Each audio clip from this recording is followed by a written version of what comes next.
ਤੇ ਉਹ ਹਿੰਦੀ 'ਚ ਸੀ ਤੇ ਮੈਂ ਉਹਨੂੰ ਆਪਣੀ ਲੈਂਗੁਏਜ ਪੰਜਾਬੀ 'ਚ ਕਨਵਰਟ ਕਰਕੇ ਤੁਹਾਡੇ ਸਾਰਿਆਂ ਦੇ ਸਾਹਮਣੇ ਪੇਸ਼ ਕਰਨ ਜਾ ਰਹੀ ਹਾਂ। ਹੋਪ ਤੁਸੀਂ ਲਾਈਕ ਕਰੋਗੇ। ਧੀ ਸਹੁਰਿਆਂ ਦੇ ਖੁਸ਼ ਰਵੇ ਤਾਂ ਚੰਗਾ ਲੱਗਦਾ ਆ, ਨੂੰਹ ਸਹੁਰਿਆਂ ਦੇ ਘਰ ਖੁਸ਼ ਰਵੇ ਤਾਂ ਬੁਰਾ ਲੱਗਦਾ ਆ। ਜਵਾਈ ਧੀ ਦੀ ਹੈਲਪ ਕਰੇ ਤਾਂ ਚੰਗਾ ਲੱਗਦਾ ਆ, ਤੇ ਪੁੱਤ ਨੂੰਹ ਦੀ ਹੈਲਪ ਕਰੇ ਤੇ ਗੁਲਾਮ ਲੱਗਦਾ ਆ। ਧੀ ਜੀਨਸ ਪਾਵੇ ਤਾਂ ਖੁਸ਼ੀ ਹੁੰਦੀ ਆ ਵੀ ਮਾਡਰਨ ਫੈਮਿਲੀ ਨੂੰ ਬਿਲੋਂਗ ਕਰਦੀ ਆ। ਨੂੰਹ ਜੀਨਸ ਪਾਵੇ ਤਾਂ ਬੁਰਾ ਲੱਗਦਾ ਆ, ਬੇਸ਼ਰਮ ਕਹਿਲਾਈ ਜਾਂਦੀ ਆ। ਧੀ ਨੂੰ ਸਹੁਰਿਆਂ ਦੇ ਘਰ ਇਕੱਲੇ ਕੰਮ ਕਰਨਾ ਪਵੇ ਤਾਂ ਗੁੱਸਾ ਆਉਂਦਾ ਆ ਵੀ ਸਾਡੀ ਧੀ ਥੱਕ ਜਾਊਗੀ। ਆਪਣੇ ਘਰ 'ਚ ਨੂੰਹ ਸਾਰਾ ਦਿਨ ਇਕੱਲੀ ਕੰਮ ਕਰਦੀ ਰਵੇ ਤਾਂ ਸਹੀ ਲੱਗਦਾ ਹੈ ਤੇ ਉਹਦੀ ਫਿਰ ਵੀ ਸ਼ਿਕਾਇਤ ਕੀਤੀ ਜਾਂਦੀ ਹੈ।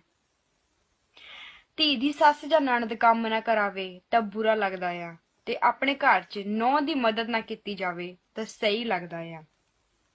ਧੀ ਦੇ ਸਹੁਰੇ ਜਾਂ ਤਾਨਾ ਮਾਰਨ ਤਾਂ ਬੁਰਾ ਲੱਗਦਾ ਆ, ਤੇ ਆਪਣੀ ਨੂੰਹ ਨੂੰ ਤਾਨੇ ਮਾਰੇ ਜਾਣ ਤਾਂ ਸਹੀ ਲੱਗਦਾ ਆ।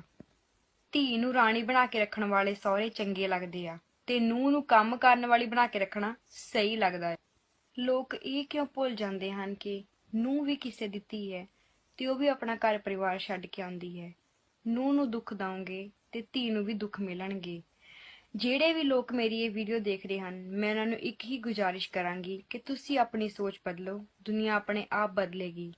ਧੀਆਂ ਤੇ ਨੂੰਹਾਂ ਵਿੱਚ ਫਰਕ ਕਰਨਾ ਛੱਡ ਦਿਓ, ਤੇ ਜੇਕਰ ਤੁਸੀਂ ਆਪਣੀਆਂ ਨੂੰਹਾਂ ਨੂੰ ਧੀਆਂ ਵਾਂਗ ਰੱਖੋਗੇ, ਪਿਆਰ ਕਰੋਗੇ, ਤੇ ਤੁਹਾਡੀਆਂ ਆਪਣੀਆਂ ਧੀਆਂ ਨੂੰ ਵੀ ਸਹੁਰੇ ਘਰ ਵਿੱਚ ਉਹੀ ਖੁਸ਼ੀ ਮਿਲੇਗੀ।